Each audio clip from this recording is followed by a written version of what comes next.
Halo semuanya, selamat datang di sesi bedah materi kita hari ini. Kita bakal langsung ngebahas sebuah tulisan yang singkat, tapi jujur aja isinya dalam banget. Kita akan mengupas tuntas soal efek psikologis dari memegang Bitcoin dalam jumlah yang mungkin kelihatan kecil, atau yang biasa kita sebut sats. Judul materinya adalah Tumpukan Kecil, mendefinisikan ulang kedaulatan Bitcoin.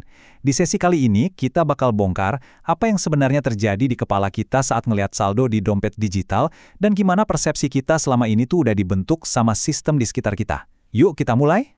Coba deh, sekarang bayangin Anda lagi buka dompet digital Anda. Nah, coba posisikan diri Anda di contoh pertama dari sumber kita ini. Bayangkan Anda punya sekitar $1.000 dalam bentuk sats. $1.000. Buat sebagian besar orang, apalagi kalau kita pakai kacamata pengeluaran sehari-hari, angka ini mungkin kelihatan lumayan kan? Nggak buruk-buruk amat lah.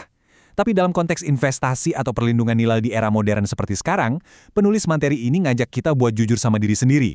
Apa sih emosi sesaat yang langsung muncul waktu kita ngelihat saldo segitu? Atau gini, mari kita lihat skenario alternatif spesifik dari teksnya. Gimana kalau Anda memegang tepat 0,01 Bitcoin? Teks ini benar-benar menangkap sebuah perasaan yang sangat personal dan instan. Pada detik itu juga, pas Anda lihat angka 0 dan koma di depan angka 1, jumlah itu kerasa, ya tak terbantahkan lagi, kecil. Ada beban psikologis tersendiri waktu kita cuma melihat pecahan desimal ini. Rasanya tuh kayak, wah usaha saya kurang nih, seolah-olah Anda tertinggal jauh di belakang garis start. Oke, mari kita selami ini lebih dalam. Ada satu pertanyaan sentral yang sering banget menghantui siapapun yang pegang dalam jumlah kecil. Apakah Anda ketinggalan kereta? Apakah saldo desimal tadi berarti Anda belum berusaha maksimal? Atau jangan-jangan ngumpulin atau staking Bitcoin di titik ini tuh jatuhnya cuma sekedar hadiah hiburan karena Anda telat masuk dari awal? Penulisnya cerdas banget di sini. Dia memvalidasi dulu kecemasan yang super umum ini sebelum akhirnya membongkar dan memutarbalikkan semuanya. Jadi, mari kita masuk ke bagian pertama, perspektif yang dibajak. Di sini kita bakal lihat kenapa kita selalu merasa kurang. Nah, di titik inilah narasinya berbalik arah dengan sangat tajam. Penulis ngasih sebuah argumen tandingan yang jadi inti materinya. Sebenarnya, tumpukan Anda tuh nggak kecil, yang terjadi adalah perspektif Anda lah yang sudah dibajak. Coba dipikir lagi, sistem keuangan tradisional tuh udah ngelatih kita dari lahir buat ngukur nilai pakai digit angka.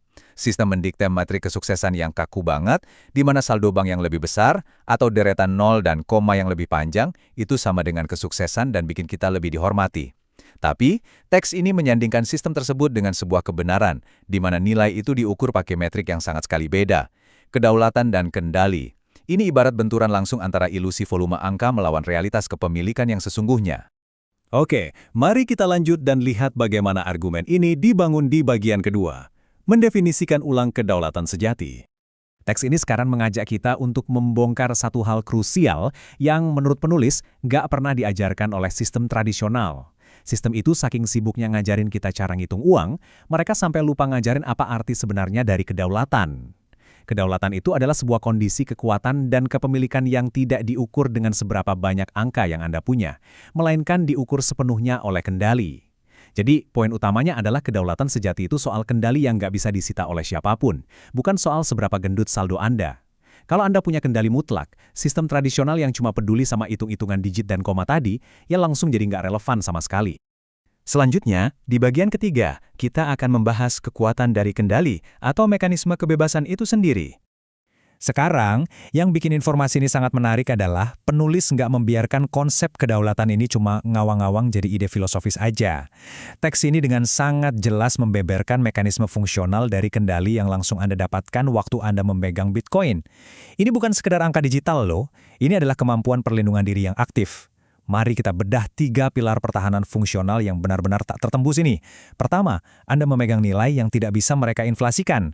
Kedua, Anda memegang waktu, maksudnya waktu kerja dan energi Anda, yang tidak bisa mereka curi. Dan yang ketiga, Anda memegang kunci kriptografis yang tidak bisa mereka sentuh. Penulis menggunakan 3 pilar tak tergoyahkan ini untuk nunjukin kekuatan murni dari memegang kunci Anda sendiri.